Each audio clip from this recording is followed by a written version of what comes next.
So we'll take questions through the chat, and we do have someone monitoring chat to help with that. So let's see. All right. So what's the next slide? So the your slides. Yeah, our slides. Uxsa Culture. Okay, Uxsa Culture.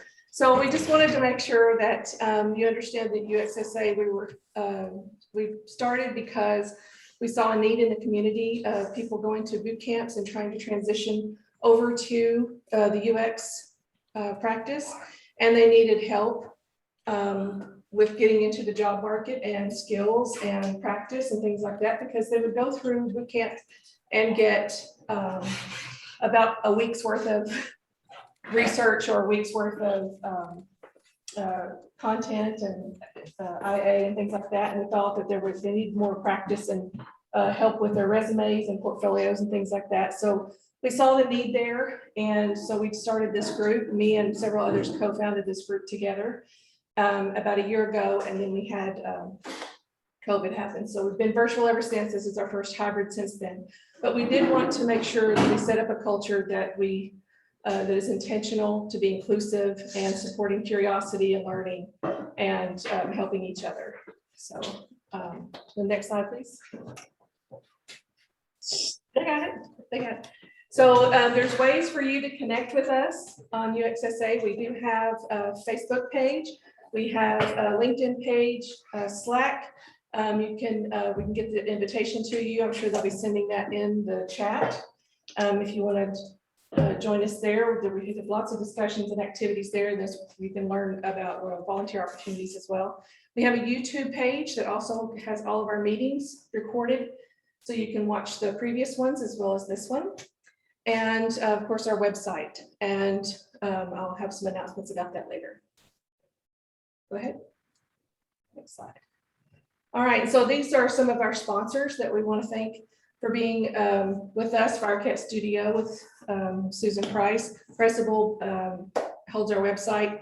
Aquent is helping us and partnering with us for job opportunities and portfolio reviews. And Tech Systems has helped us many times in the past with sponsorship. And of course, USAA gave us a chunk of money at the beginning, so we appreciate that. All right, next slide. All right, so now we have our presentation with Adam Polansky. He drove all the way down from Dallas to be with us today, and I really, really appreciate that. And I'll let you do your introduction, and thanks so much for being here. Appreciate it. You bet. Yes, I drove down from Dallas. This is the first opportunity I've had to stand up in real life in front of real life human beings in 18 months. So I was looking forward to this opportunity.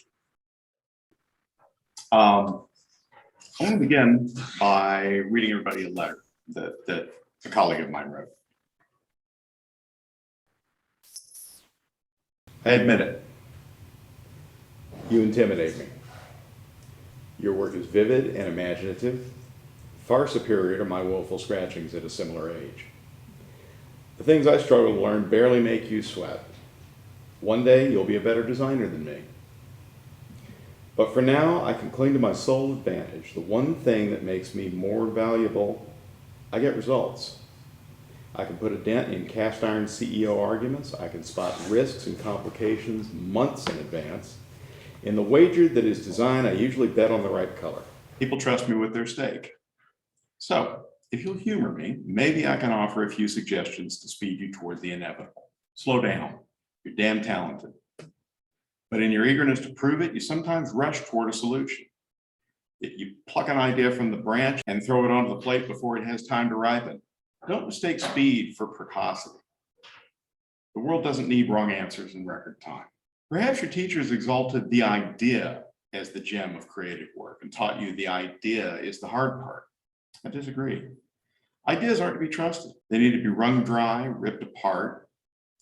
We have the rare luxury that our professional diligence often equates to playfulness to do our job properly. We must disassemble our promising ideas and make them into something better. The process feels mechanical and awkward initially. And in time, the distinction between idea and iteration will blur. Eventually, the two become one. So go deeper.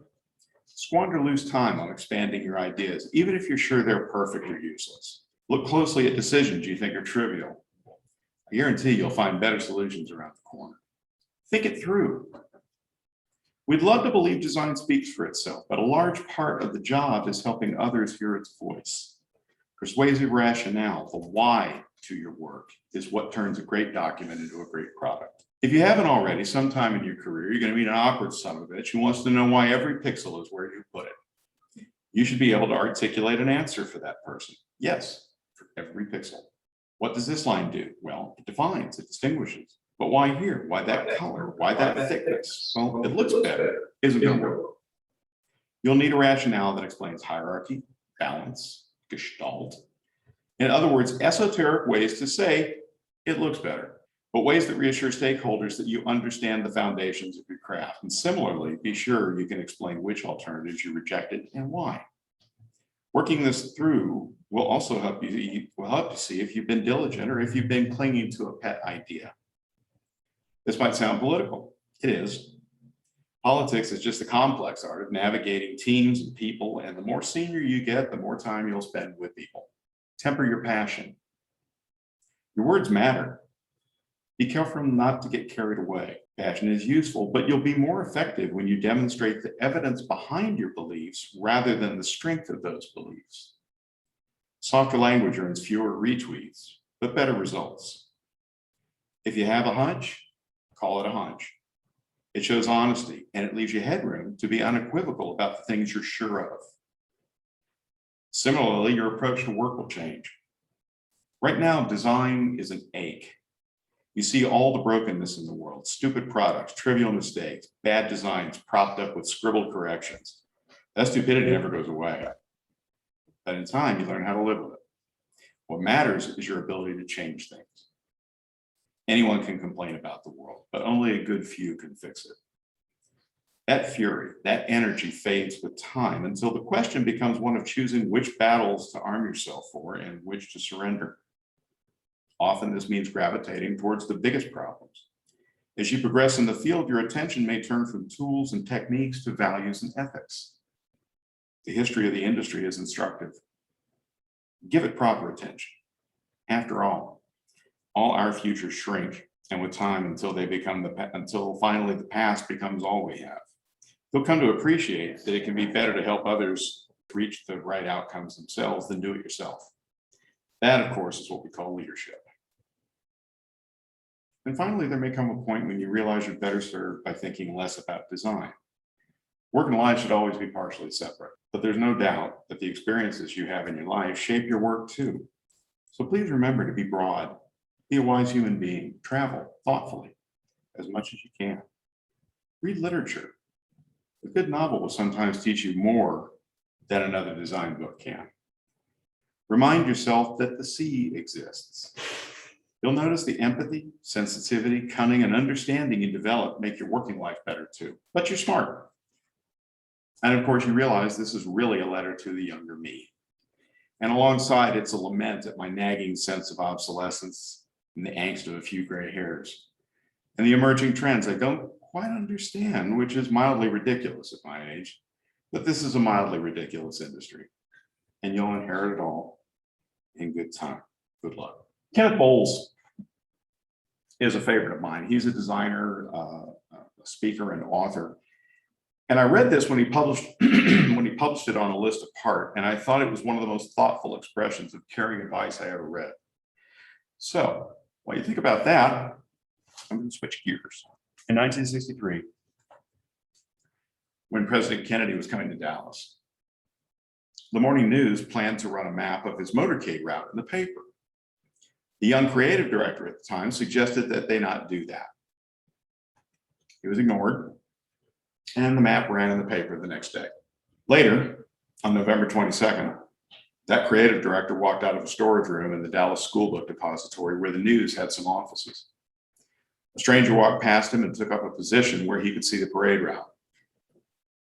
And from the window in that room, he shot the President of the United States and put Dallas on the map in the most horrific way imaginable.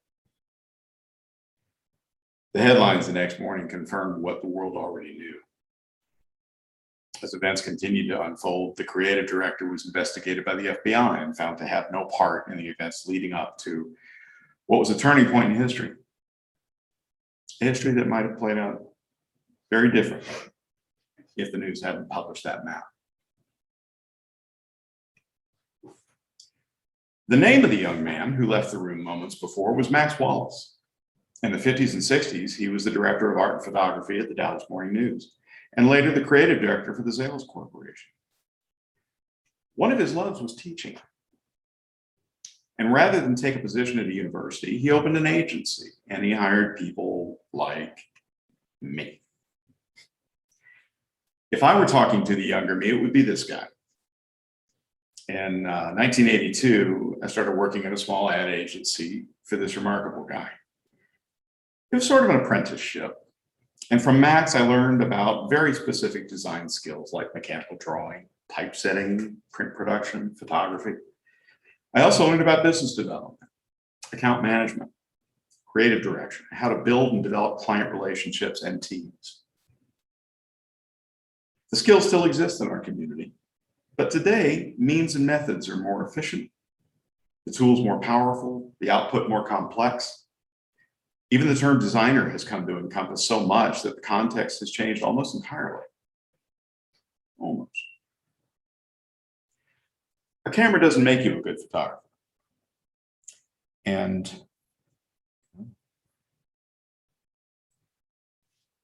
great rendering tools don't make you an artist. Gazillions of fonts don't make you a copywriter. And as Max used to say, owning a hammer doesn't mean you know where to hit. What I can say with absolute certainty today is that designers then and designers now have some universal things in common. I had a chance to learn these things from someone more uncommon than anyone I ever met before or since. And I want to share a little bit of that with you today. Now, my father was in advertising and PR when I was growing up, and I remember some of the people he worked around, what we now call madmen. But they weren't like Don Draper, and they weren't like David Ogilvy. They were loud. They smelled of cigarettes and hair cream, and their suits never quite fit right, and they were kind of frantic. Those are the people who shaped what I thought of when I thought of an ad guy. Max was neither Don Draper, nor was he like the guy anyone I knew in advertising. He was calm. He was a tall, lanky guy from East Texas, and he had a slow drawl, and he was willing to let you think he was as country as it gets when he was usually the smartest guy in the room. He knew what to worry about. He knew what to let go.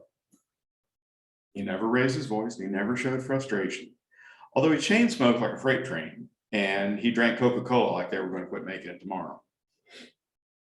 And more than once, I'd see a client raving about some campaign or other that needed to run in some unreasonable period. And even though they were flipping out, I'd look over at Max and he'd just be grinning and nodding, take a draw on his cigarette and throw me a wink. He was totally unimpressed with anything glamorous. He was more influential than he ever let on. And he was a tinkerer. He was always feeding his own imagination and inviting anyone along for the ride. So the good Lord knows I cost this man money in the form of wasted materials, film, time. He'd show me how to do something once and he'd lead me to it. I would bring him the product of my work and he would speak in his slow way that always sounded like he was slightly amused. And he told me what I'd done wrong and how I could fix it. And he'd simply say, okay, try it again. I couldn't have a better mentor. I also learned to play darts, thanks to Max. There were two of us in the art department, and we got into the habit of tossing our X-Acto knives onto the other's desk because we liked the thunk and the when it hit. The problem was we were breaking the points off of the knives and going through blades at a pretty unusual rate. And I don't think I mentioned this, Max was cheap. One day, Max came in with a cheap dartboard and cheap darts and the rules of a game called cricket, Xeroxed from the Encyclopedia Britannica. He said, those blades are getting expensive. Next time you feel like the urge to throw them at each other, get up and play a game of darts instead. We got pretty good, actually. And if we were going to throw sharp things around the room, nobody got injured that way. And it didn't cost us money in supplies. Most important was a lot of great ideas were born in front of that dartboard. One of our accounts was a cookie shop. We did print ads for magazines and newspapers and radio spots, and occasionally we supported on-site events. When we did, Max made sure that we never carried less than 3 cameras. One might be loaded with color film, one black and white, and one with a faster or slower film depending on the light available. This way, all we had to do is aim, focus, and shoot. It still sounds kind of archaic, right? But that's what we did to eliminate steps so that we stood a better chance of catching a moment. Plan ahead. Check your gear. Do you have all your supplies? Are they ready for use? Do you keep supplies in reserve? Can you predict what will happen all the time? No, of course not. But experience will tell you what to pack. Also, when you're done, someone else will have to take what you do and make something from it, whether it's a printer, a machinist, or a software developer. If you haven't thought through the details, you're going to be asked about them. And either everything stops, or worse yet, you won't be asked and you'll get a surprise coming off the end of the press. If you want to sign your art at the bottom, go find a coffee shop. Show your work there. This was advertising. This is business. Client doesn't care about your portfolio. I live with phrases like, I'll know it when I see it. And you've probably heard that before. And that's great. What else do you have? I would spend hours going through pages and pages and pages of layout pads, doing sketches for the client and mechanical art and detailed layout until they finally saw what they wanted. And I live with this crap, and I still do sometimes. Finally, at some point, I would strike the right chord and they would parade it around, showing everybody what they had done.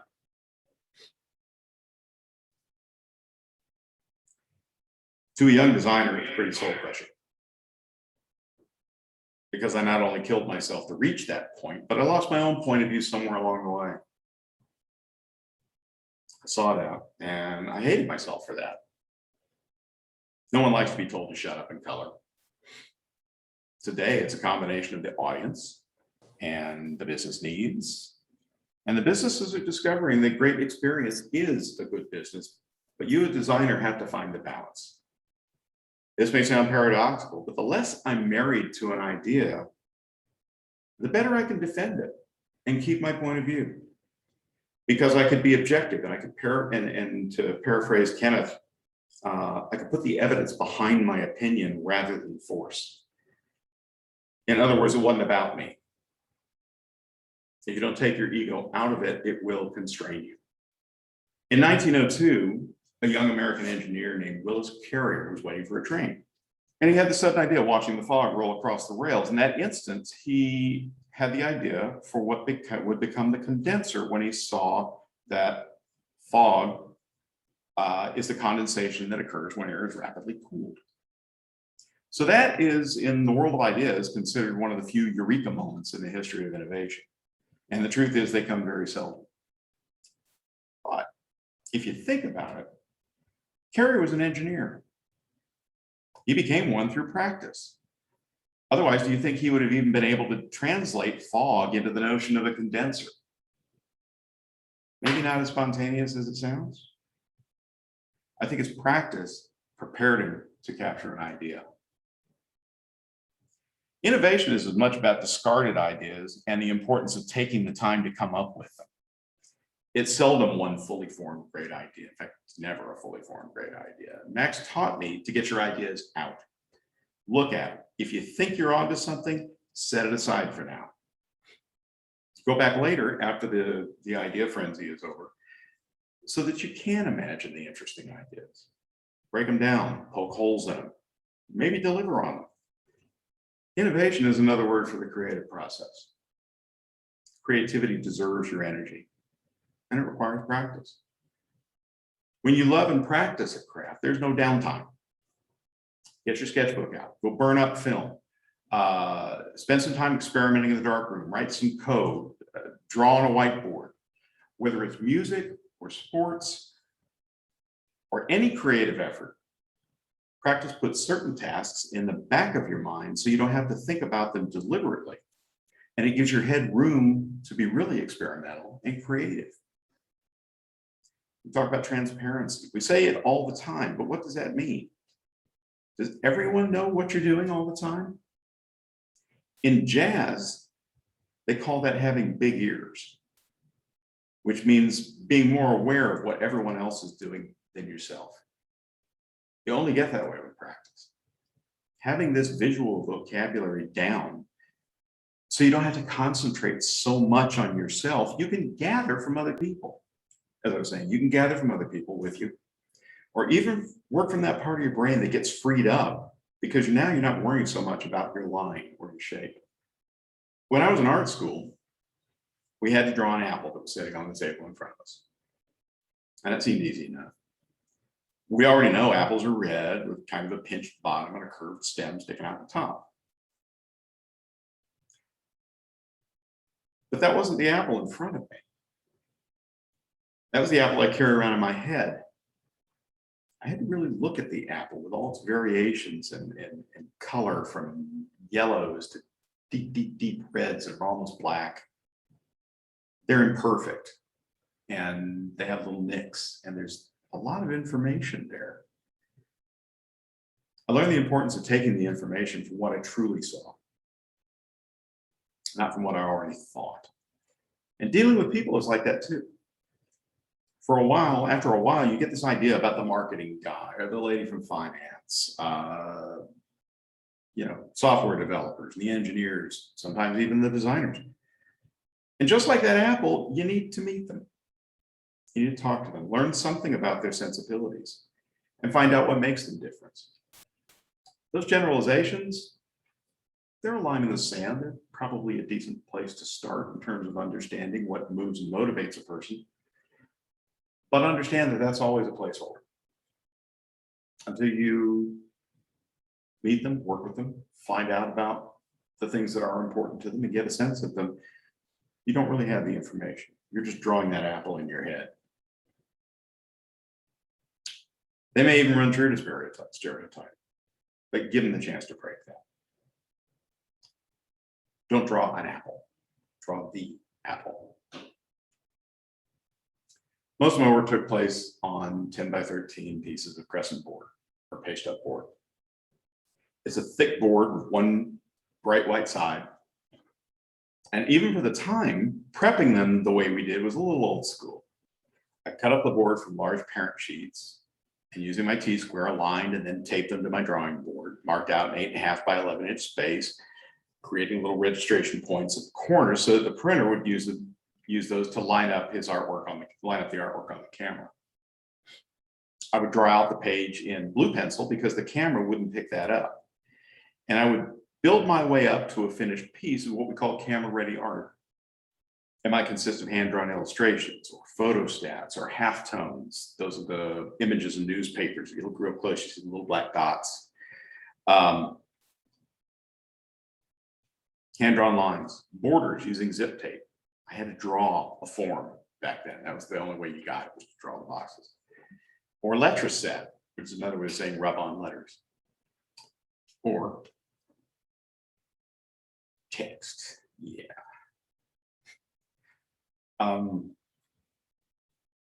Today, you can drop text into a document or a design. You can play around with the size and spacing and the kerning and the leading and the font itself. And back then, though, I used a typesetting machine. This big blue monster displayed what you were typing in little red lights or on a single red line, like a miniature Times Square. At the most, I had 7 or 8 fonts to choose from. Helvetica and Optima being the most common. I could also do sizing, and the things I just mentioned with one important difference. I had to know all those things in advance because the type was the result of a photographic process.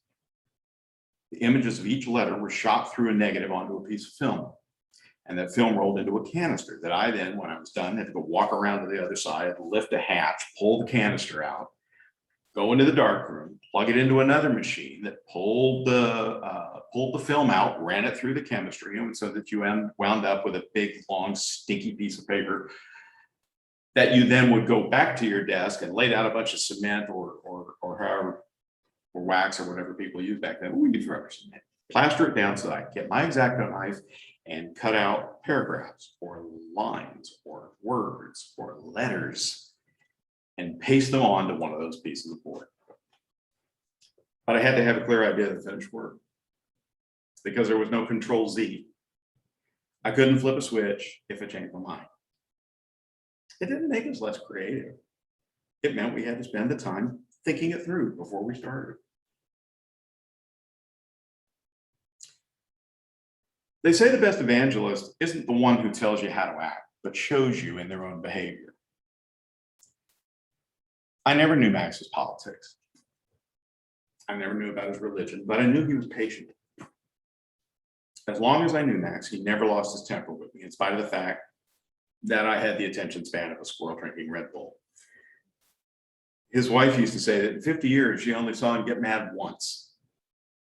And she knew he was mad because she saw him clench his jaw, and then only for a little while. Patience.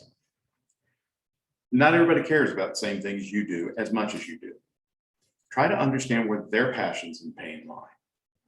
Because just about everything that motivates people boils down to those two things: passions and pain. Seeking pleasure, avoiding pain. If you can feed one or make the other go away, you're going to gain trust. People trusted Max because he always seemed to understand them. When an engineer knows you respect their ability to solve complex problems, when you can acknowledge that a brand manager is on the hook to deliver certain business results, when a client knows you understand the goals they envision and you can communicate how you'll help with those things, you'll gain their trust. Without patience, you'll never even reach the understanding. With patience, you'll earn trust and respect and willingness from others to support you and your ideas. My own journey in and out of design has been a patchwork of successes and failures. And no matter where I found myself, Max always came to mind when I was faced with a challenge. And in a way, he remained my mentor. The journey really is the thing. If you pay attention, you'll notice you're surrounded by people who've been going where you're going, or who've been where you're going, and they don't have to be older than you either. Maybe you'll have a great mentor. You might have to look for one. But you all have access to information that wasn't as easy to find when I was young. Find it, read it, listen to it. Even without direct guidance, you can still learn from the experience of others. Over the years, I lost touch with Max, and I tried to locate him from time to time. I didn't have any luck until one day I found him online.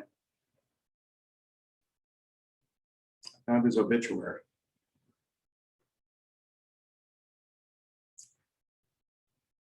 And he passed away just a couple of months earlier.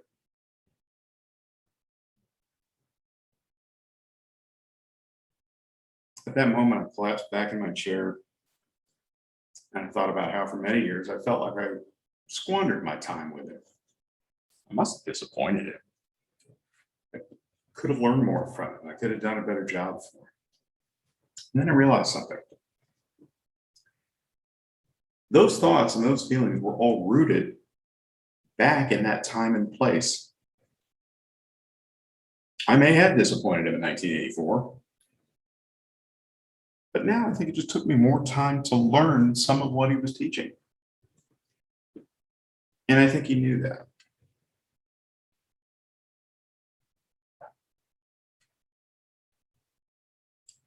So I roamed around a bit this afternoon. And if you're looking for some sort of comprehensive guide to something, I never planned to offer that.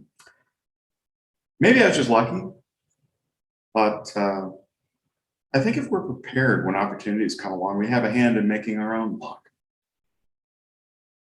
I've learned many lessons over the years, and I have many more to learn.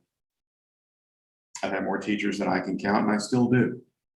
They're supervisors, their peers, their acquaintances, their kids in college, people I work with and close friends.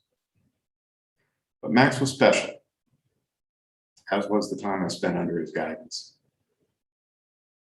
The lessons didn't all take right away, and I have to remind myself to practice some of them. But as I re-examine them now, I suppose they're as meaningful to a good life as they are to good design.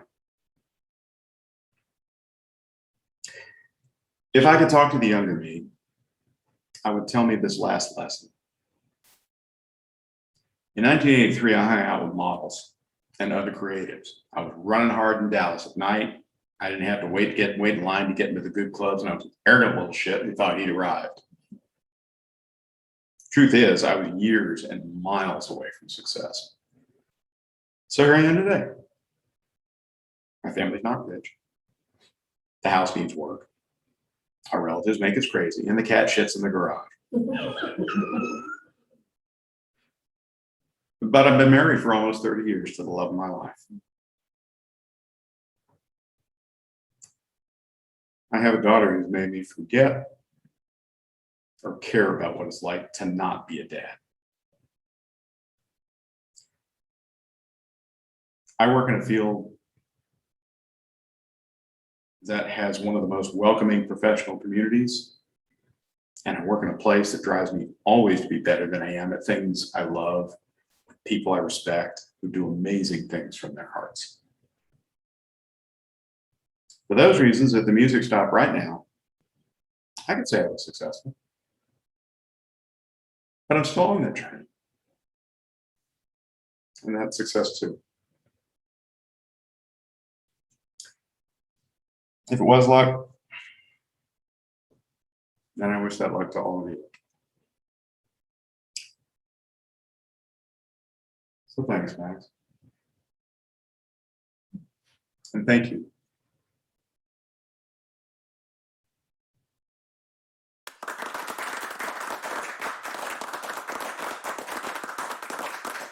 That was great. Paula, do we have any questions? Everybody can gather themselves a little bit, or should we do So the announcements first? Or go ahead. I would love to have Q&A and then announcements. That's right. Okay. We never did talk to, we never did get Adam to say his background, who's, Sure. who he's with now, any kind of sketch of your, Well, your provenance. Yeah. But you know something, I work with speakers and have now for about 10, 11 years. I spent a little less time getting to the microphone myself, and I've been trying to help other folks do that. And I've been working with conferences, helping speakers on site. And one of the things that, there are a handful of things that I tell everybody. And one of the things that I almost always tell them is when we've looked at some of their slides and I see the slide that has, hello, I'm Adam Polansky. Today I'm here to talk to you about, here's all the wonderfulness of me.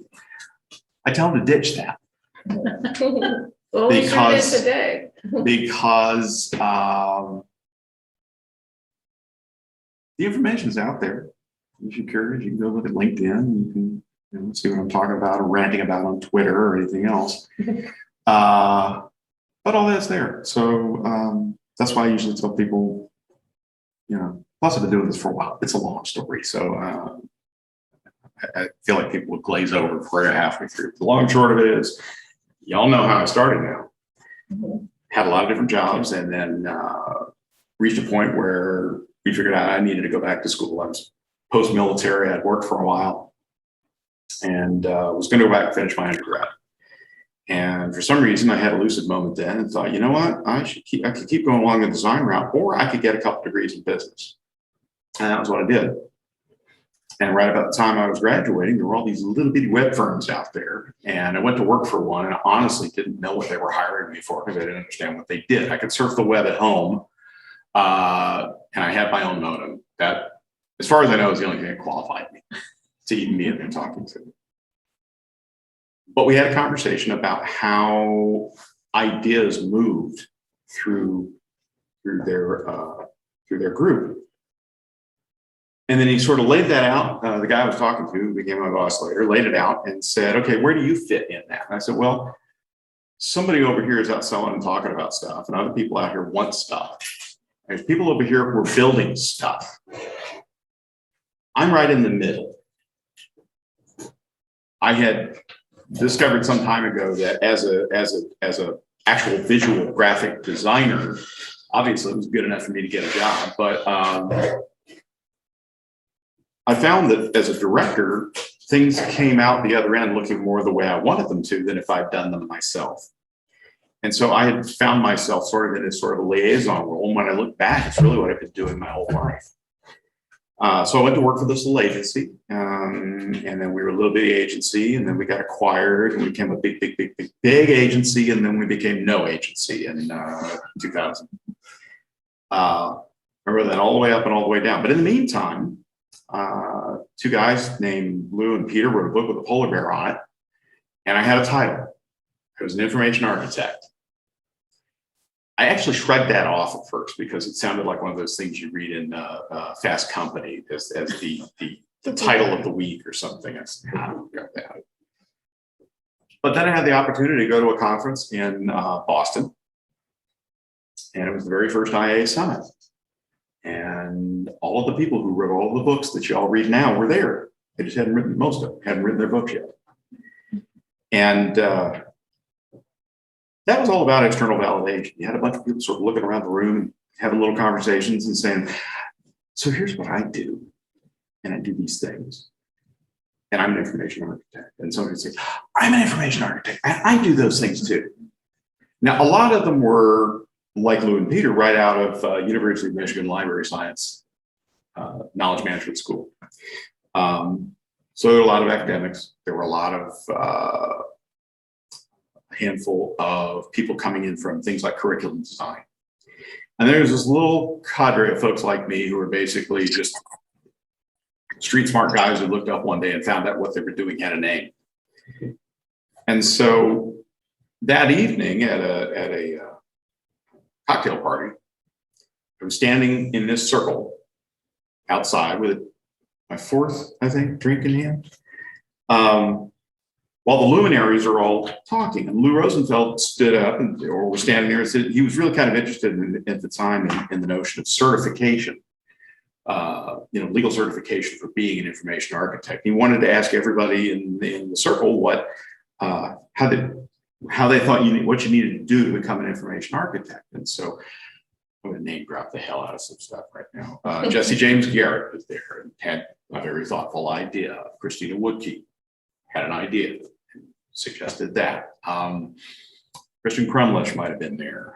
But they kind of went around and finally it got to me, and I was, like I said, about 4 drinks and said something I might not have said otherwise, which when they got to me, I said, well, you're 30 and never give a job more than 2 years.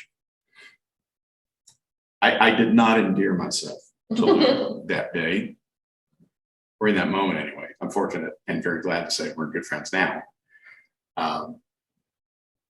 But there's a kernel of truth to that, because this is probably the first type of work I've ever done that draws on everything I ever did, whether it was being a soldier, whether it was being a business manager, whether it was being a student, whether it was putting in toilets. All of it at one time or another comes to bear. And so I still think that's kind of true. But in the meantime, like I said, we're a company I went with, ditched. We had tables for a couple of years. That was weird. I had done that before, but going from being a high-flying business consultant who would walk in the office and get handed a plane ticket and find myself in New York that afternoon and Vancouver that evening, and then coming back the next day to asking people how they like their steak done.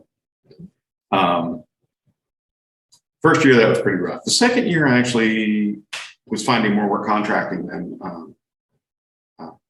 I had before. See, designers and engineers all got picked up right away. Nobody knew what an IA was. We were creatures of the agencies. And so I had to make a decision. At one point, I was thinking about hanging out a shingle as a project manager, but I said, well, There's people who are PMI certified all over the place who don't have jobs. I'm not going to compete with them. So I stuck to my guns. Started picking up some work. I had somebody call me, or I had an agency call me up and say, we're looking for an information architect. We hear you're one. If you're available, you win. And I went to work for a large work business logistics company. And I wasn't even there to do typical information architecture work, but the guy who headed up the group had worked with them before and knew the kind of creatures we were and said, that's what I need. And I actually was there to produce about 15, 16 PowerPoint presentations, some of which were working across 3 slides, which was pure sorcery back then, for this company's great big dust up in Las Vegas. And so I did all this work and I thought all these great big thoughts and it was all really wonderful. And then we all got to Las Vegas and they said, okay, Adam, here's what we need you to do. Where we had the 3 big screens set up. This is in like a special basement room where only people with C something after their name were allowed to be.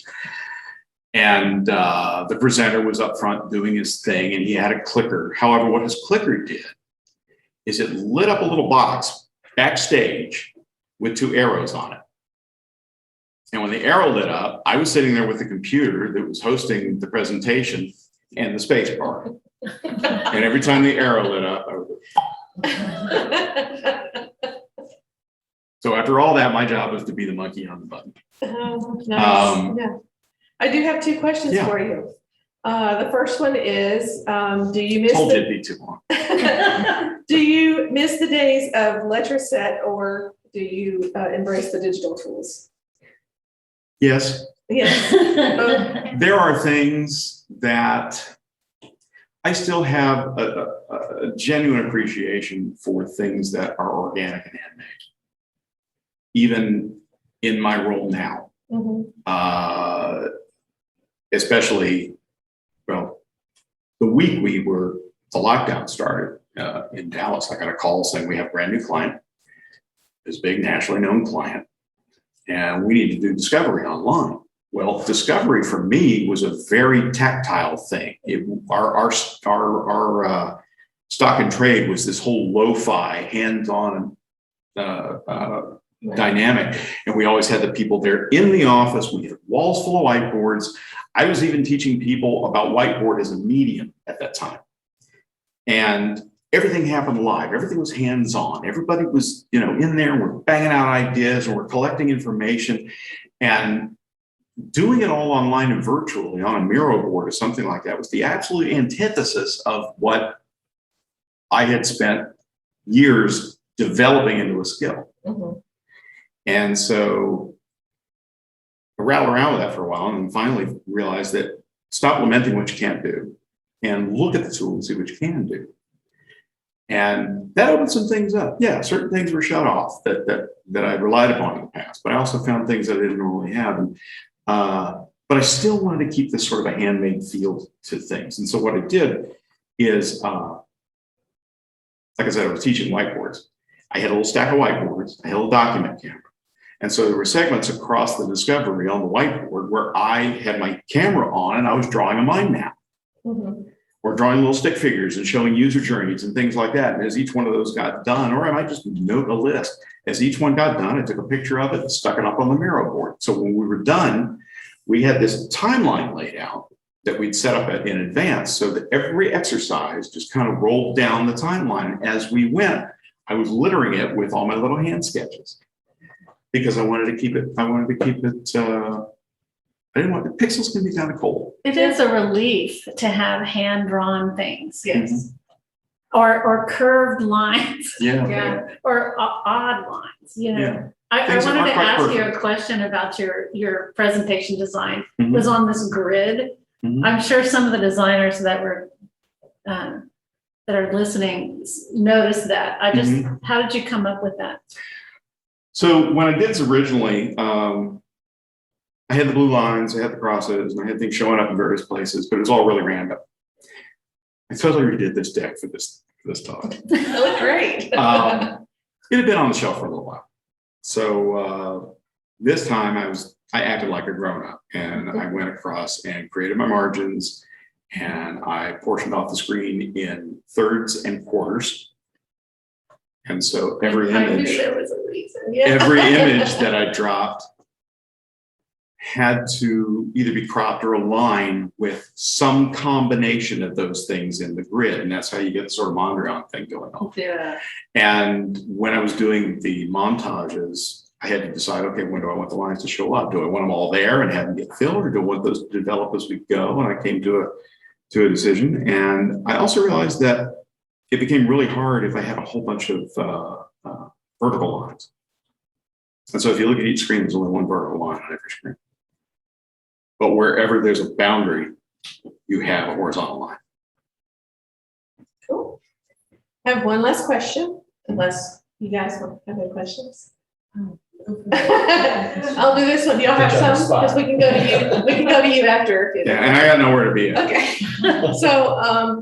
They were listening to your story and found that your past experience applying to UX, what you were saying about that. What advice would you give to individuals who are trying to pivot into UX? That's actually an easy one, because it has come up as long as I've been doing this. When I started doing it, nobody grew up wanting to be an IA. Right. But a lot of people were beginning to find out that their wiring kind of suited this work. And so when I was a hiring manager, I used to go out, because at the time, if you found anybody that was already self-identifying as an information architect, you're probably going to afford them. Mm-hmm. But what I knew is that there were a whole bunch of people out there who are doing this kind of work that are just, that's just how they're baked. And they may have never read a book about this. They may have never even heard it or knew it was a thing, but you can talk to them about what they do and how they do it. And you can see almost immediately if they have an intrinsic understanding of what this is. And so I kind of get them to tell that story. And then I connect all the dots between what they've pretty much been doing all their life because they can't help it, and how this translates directly into user experience. And so what it boils down to is that just about anybody who's come to this from another industry is coming from one of two positions. The first one is that they worked with somebody in UX.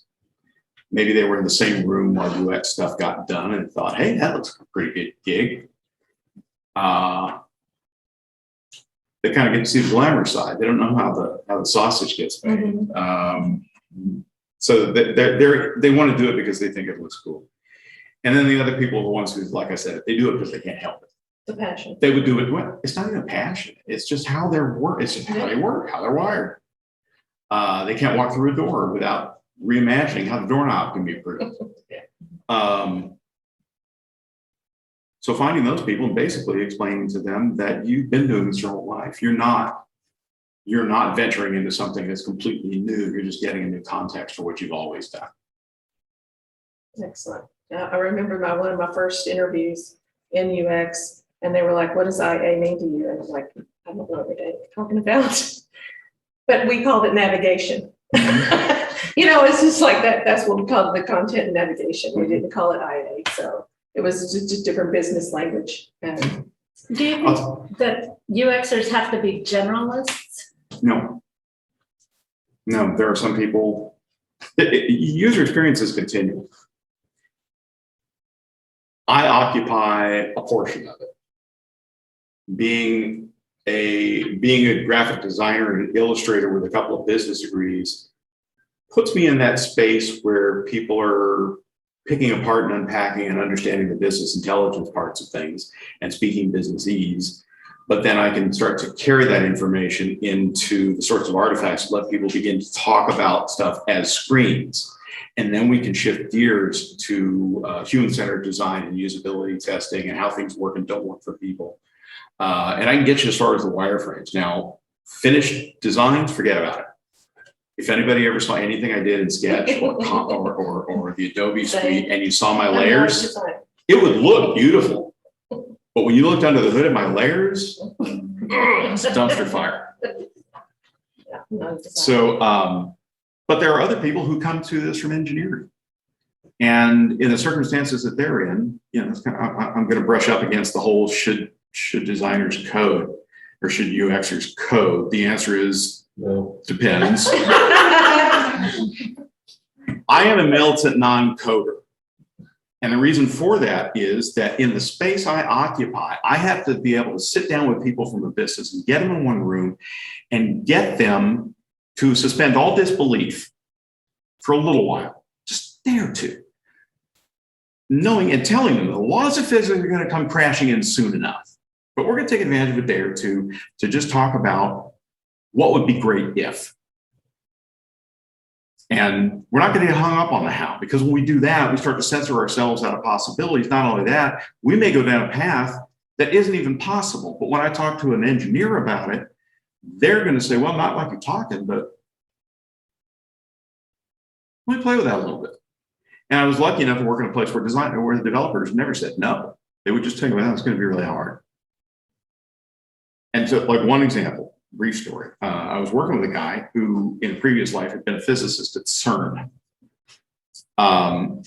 He was an iOS developer for iPhones and stuff. And I was working on some designs for a client. It was nothing particularly sexy, but I just had this neat idea that the way the page was laid out, the way the content was sitting, there was an opportunity to create a transition there where when you swiped up the bottom of the screen, it was under sort of an arc. And as you swiped up the screen, the arc would straighten out and line up with the carrier bar at the top of the screen. And I told my friend this, who was our lead developer, and he did what he always did, which is first say, no, you can't. No, there's nothing that lets you do that. But then he does what he also always does, which he starts to chew on the idea. And we went to lunch that day, and he sat there brooding over it the whole time. And then we got back to the office, and as I said, we have whiteboards everywhere. And so he covered up about a half a wall with a bunch of trigonometry, and then went and tinkered a little bit. And then he came back and showed me a working prototype. And he said, you know, I keep forgetting. Software doesn't have to do it, but it just has to look like it does. Exactly. Yeah. He works for Apple now. I miss him. He was what I call a warrior poet. Now, I also have colleagues who are working in large enterprise environments where the platforms are very specific and very complex, and you're doing expert work for expert users. And having an understanding of what those platforms' capabilities and concerns are is very important to the work they do. And so I have seen people in that situation. In fact, just recently on the same large account, there were multiple work streams, and I was responsible for about 5 of them. He was responsible for about 2, but that was the difference. We were doing conceptual design work over here. He was doing enterprise work that was tying into a lot of legacy systems, working with engineers and experts. And his background lent him to that. If they had asked me to do it, I'd have said, no, it's probably not my best, probably not my strength. I'm not going to be able to meet them where they need me. So the answer is, should you code? Yeah, maybe. Ultimately, though, what it comes down to is whether you code or you designer. This could sound really kumbaya-logical, but find the thing that makes your heart happy. When Susan and I were working together, I was given both the budget and the instruction to go and find unicorns, people that could do concept all the way to code and do the whole thing. And so I went hunting for them, and I found a couple of people who fit the bill. And within a month and a half, you could see where their hearts lived, because they were adequate at this, they were awesome at this, and then they were adequate at whatever the other adjacent things were.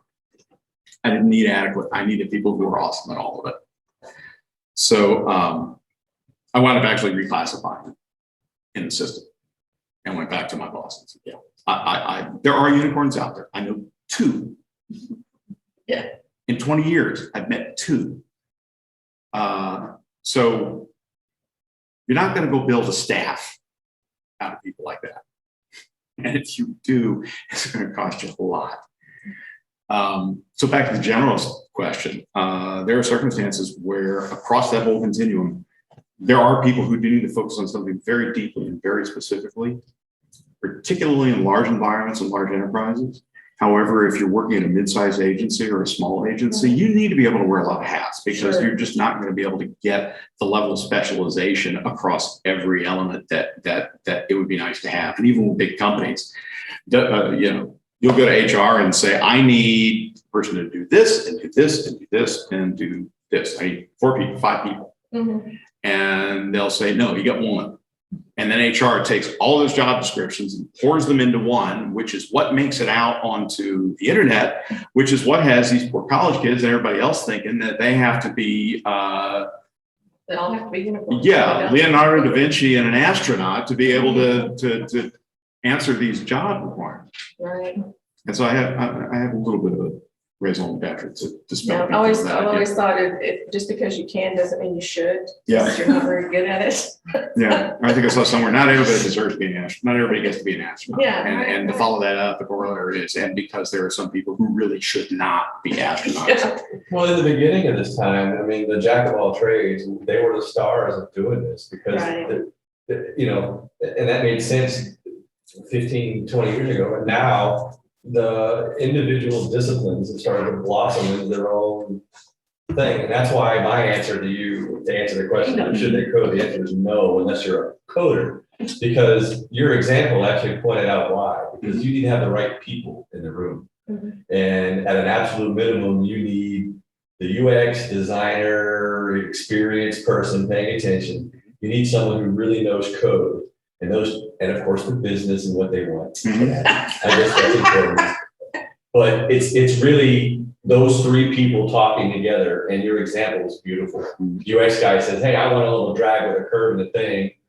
Everyone in the room goes, pfft, except the coder goes, no, maybe. And then boom, there's your answer. Mhm. So in the beginnings of when we were called whatever we wanted to call ourselves, because there was no defined title, that's fine, and we all had, but now we have UX engineer, we have, we even have presentation coders for Mhm. back office or Right. back system, So I love seeing the growth. I think it's awesome. It's given us a little bit of validity in our. My reason, as I said, I'm a militant non-coder, it really is much simpler than that. I have to design for multiple platforms simultaneously. I can be working on a project where we're working on agnostic design systems that are going to show up native on an iPhone and an Android phone and on your web desktop. And that desktop website also needs to be responsive and show up on your phone too, or your tablet, or maybe native tablet too. So which platform should I specialize in? Yeah. Right. Right. And if I did, and this is why I really stay away from it, because I know that if I did specialize in one platform, that bias would own every decision that I wasn't thinking too clearly about. Kind of going back to Max's hammer thing, when he said, owning a hammer doesn't mean you know where to hit, but everybody's also heard when the only thing you have is a hammer, every problem is a nail. Mhm. And I would, if I favored a platform, I would drive all my solutions to be satisfied by that platform. Right. Right. That's why having responsive design changed everything. It really did. Well, again, they're getting a little closer, but Mhm. I work for a company that was pretty much the first corporate native app developer, born the day after the App Store opened, and they got on Apple's radar pretty early, and we still have a pretty good relationship with them.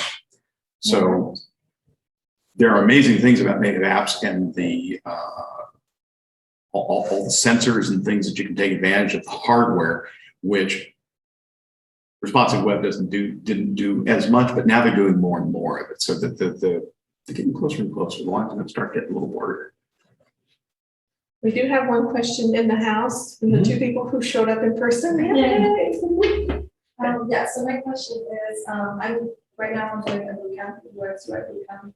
And I've been looking at job descriptions, but a lot of them require 2, 3, 5 years of experience. Do you have any advice on how someone coming fresh out of the boot camp can kind of tackle the job interview and just kind of that process? So I have to, there's about 15 different ways I could go with that, and some of them aren't particularly polite. Going out of boot camp doesn't necessarily make you ready to get the job. This is, like I said, it's something that takes practice. It's something that you have to practice long enough that you can still have some presence of mind about what you're doing. If you ever played sports, you can't be focusing on your breathing and your foot placement and where the ball is. Those things have to be all muscle memory in order for you to have a clear head to play the game well. This is the same thing. There seems to be kind of a prevailing idea. It's not universal, but that you can go do the boot camp and because this is how they sell it. Mhm. That you can do the boot camp and you're gonna be ready to go get a high paying job and user experience. The first thing is what I was saying before. If this is just a thing that makes sense to you, go back and look at the other things you've done. Because if you can look at projects you've worked on different, it doesn't have to be on paper. It doesn't even have to be digital. It could be anything you did where you had to figure out what the bones are and how everything was interrelated in order to make it work, and not the way a spreadsheet is a bunch of little cells and all rolls up to work. It's holistic. You can't take apart a hummingbird to figure out how it works and then put it back together and have it work. So there's a holistic sense to what we do, and you can't really put a finger on it. And of course, people in finance don't have a whole lot of patience for things without decimal points. So look at what you've done. Like I said, nobody's exactly, if you reach a point in your life where this is what you want to do, it all makes sense to you, look at everything you've done before, because I guarantee you, your resume is right there. You just need to look at how the thinking. Have 3 to 5 years experience. And honestly, We can help you too. UXSA, that's what we're doing. I'll throw something else at you too. If you go to an interview and all they want to do is see the wireframes, thank them and leave. Their eye is on the wrong ball. Because a wireframe is a summary of a lot of thinking and a lot of time. It's about the thought that went into it. Every wireframe, every journey map, every site map is an infographic, which means there's data behind it. It's not just a pretty picture. And as recently as a few weeks ago, I was dealing with somebody who was stonewalling me on getting the data and just wanted the poster. It got ugly. So I kind of get a few things. One, you're not as new to this as you think, because your sensibilities and the way you look at problems, the way you solve problems are all examples of this kind of work. In terms of getting in on the floor, finding a place to work, information architecture is actually probably one of the more attainable and approachable spots because of the academic side of it. You can learn to do it. And you don't have to have been in the industry for 5-10 years. If you're looking to be a strategist or something like that, they tend to be a little longer in the tooth. And truthfully, I haven't worn the title of information architect in 15 years, but guess what? I'm doing the same work now I was doing then. I get to do more of it on a bigger stage, and I get to think big thoughts and all that kind of stuff. And I get to do stuff like this, but at the end of the day, I'm still making wireframes, running journey maps, and doing discovery. I'm, helping people get out of the rote understanding they have of what they're trying to accomplish and making them look at it and giving them a different way to look at it. So information architecture is a good way to get in because there are a lot of very specific tactical things that you can learn and understand. And that's an easier way to walk in to say, rather than a college boot camp, yeah, I'm looking for a strategist role, or I'm a senior IA role.